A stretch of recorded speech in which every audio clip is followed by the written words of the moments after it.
Every little thing can feel like a sudden reminder. You could be having a normal day and echoes from the past hit you like a ton of bricks. You may freeze up, you may feel rage, or you might even try to avoid these feelings altogether.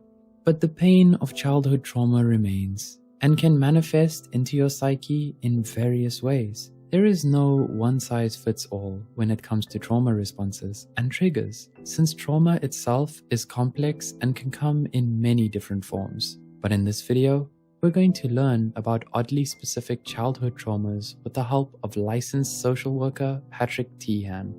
Let's begin. Emotional delay. Emotional delay is when an emotion about something can take several hours to catch up with you. For example, let's say your boss or partner asks something of you and at the moment you say yes. Later in the day, you start to get upset about feeling taken advantage of or not feeling seen. It may feel like an escalation of emotion that you weren't in touch with at the time of the event, earlier in the day or yesterday.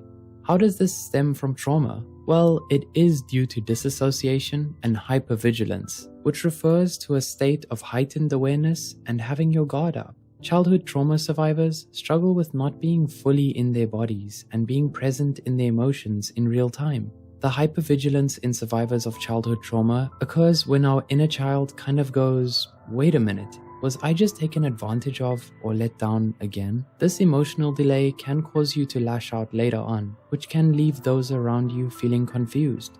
But really, it's a trauma response. Refrigerator buzz depression. Imagine having a refrigerator that constantly buzzes loudly for years, and you never notice it. This sound is just buzzing in the background until one day it hits you. What's that buzzing noise? This is the exact same thing that happens with refrigerator buzz depression. This trauma stems from not realizing that you've been depressed because you've just been that way your entire life, until one day the pain and grief finally hits you. Where does this come from? It comes from not getting help growing up, as well as several different childhood situations and dynamics that caused you to shut down emotionally and that haven't been fully resolved. Some examples would be witnessing a parent struggle with alcoholism, death, medical trauma, having oppressive parents, etc.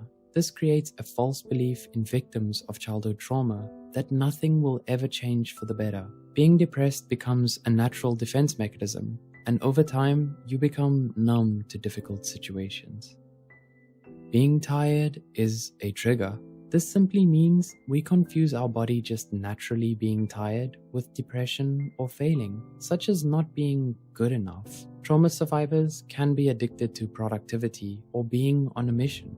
An example is punishing oneself for sleeping too much or even trying to relax, which can happen subconsciously. This behavior is highly damaging to one's self-esteem because you're labeling yourself a failure or loser for sleeping or taking a break, which is something you deserve, and you shouldn't feel guilty for doing so. Where does this come from? Emotional neglect as a child from your parents not being present or fulfilling your emotional needs. Being tired can be a trigger to sad feelings, so we try to keep the party going to numb the pain. You should never feel ashamed about feeling tired or emotionally exhausted. It's completely normal, but your trauma brain may trigger you to feel guilt for doing so. On-the-spot disassociation. This isn't simply disassociating or checking out. It's a feeling of literally leaving your body or freezing when you feel that you're being put on the spot. Some examples of on-the-spot disassociation include having to do a presentation in front of people at school or work and having an anxiety attack, or even being nervous and fidgety on a first date when being asked intimate questions. Where does this come from?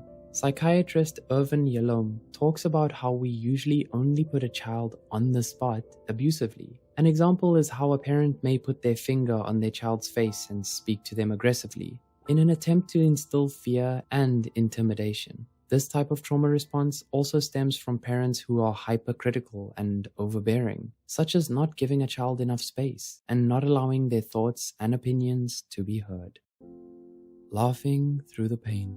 This trauma response comes up when someone is expressing or discussing their childhood story and what they endured. Specifically, this looks like jokingly talking about abusive or horrific childhood trauma experiences in an overly casual or funny way. You'll see this come up when others are shocked or in disbelief about a person's stories of trauma, but the survivor isn't fully connected to the severity of what they are talking about and what happened to them. Our inner child pops up in these situations and tells the truth, but doesn't know how to take the truth of our abuse seriously since no one else did. Where does this come from? This response comes from dealing with a highly toxic family with extreme neglect and having no one to stand up for you. It also comes from a highly caustic and sarcastic family that withholds love and affection intentionally. Can you relate to any of these specific trauma responses? Let us know in the comments. As always, stay kind and have a beautiful day.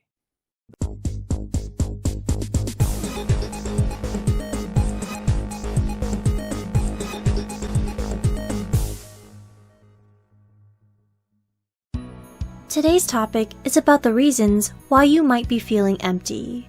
Have you ever felt lonely even when you're not alone? Have you ever felt lost or confused about your life? If you do, there's no need to get alarmed. It's perfectly normal to feel this way from time to time. So many people, from all walks of life, struggle with feelings of emptiness, sometimes for reasons they can't understand. No matter how much money you earn, or how popular, attractive, or successful you become, you might find that there's still something missing in your life. Sometimes, that void in your heart is simply because of a bad situation, or an unhealthy relationship you found yourself in. Or more often than not, the emptiness we feel reflects a much deeper problem we have within ourselves. Without further ado, here are 4 possible reasons why you feel empty all the time. 1. You don't know who you are. A lack of insight into yourself might be responsible for the feelings of emptiness you are experiencing. When you lose touch of who you are, what you want, and who you want to be, it can cause you to feel as if you are aimlessly coasting through life with no purpose. Are you losing yourself to your work or your relationship? Do you dedicate all your time to your job, or spend it all with your friends and family just to make sure they're happy? Every once in a while, though, it's good to take some time out for yourself. Have some quality alone time for you to reflect on your inner thoughts and feelings, and reevaluate your values and beliefs to establish a stronger sense of identity. 2. You don't have any meaningful relationships. Another reason why you might be lonely and distraught is because you feel isolated and detached from those around you. According to a 2003 study by Watkins, Stone, and Colts, our relationships are the most important determinants of our happiness. However, it's not simply the quantity, but the quality that matters as well. It's not the lack of relationships that make us feel lonely, but the lack of intimacy. You may have people you see and talk to on a daily basis, but if you can't share a laugh with them or have a personal conversation, then it's not much of a relationship. It's good to have a small circle of people in your life you can open up to, be comfortable around, and enjoy spending time with. Be it a friend, relative, or romantic partner, we all need people in our lives to make us happy. It's not being popular or well-liked that brings people joy, but the emotional bonds of closeness they feel towards each other. 3. You haven't made peace with your past. The emptiness you feel right now may be a sign that there's some unresolved feelings lingering from your past. A lot of the time, people feel most lost and alone after a significant loss, breakup, or failure. This is because they mistakenly let themselves believe that someone or something, whether it's a romantic partner, best friend, hometown, university, or achievement of some sort, defined them. And now, they don't know who they are without it, or what to do now that it's gone. While it's easier said than done, we should all learn not to stay hung up on our past and move forward with our lives. Dwelling on your regrets and wasting your time with self-blame and self-pity won't do you any good. You need to make your peace with whatever it was in your past that's holding you back, and refocus your attention on the here and now, being present in the moment. Forgive yourself and allow yourself to grow and heal. 4. You don't have any dreams in your life.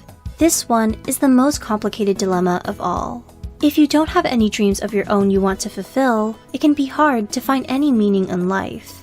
After all, it's simply human nature to want things for yourself.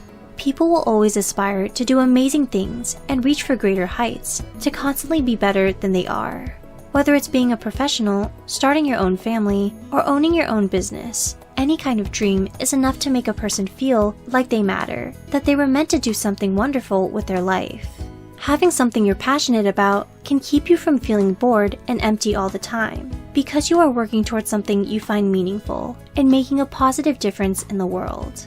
At the end of the day, the only person who can help you understand the reason why you feel so empty is yourself. So, take your time and look deep inside yourself to understand where these feelings are coming from. There might be more than one reason you feel empty. The sooner you figure out what it is that's making you feel this way, the sooner you can work on resolving it. The process won't be easy, but it will be worth it because it will help you live a happier and more fulfilling life. It all starts with simply knowing the reasons why. Are you feeling empty? Do you relate to the reasons we gave so far? Know that you're not alone. Let us know in the comments below. If you find this video insightful, be sure to share it with someone who could benefit from it too. Don't forget to click the like button and subscribe for more content.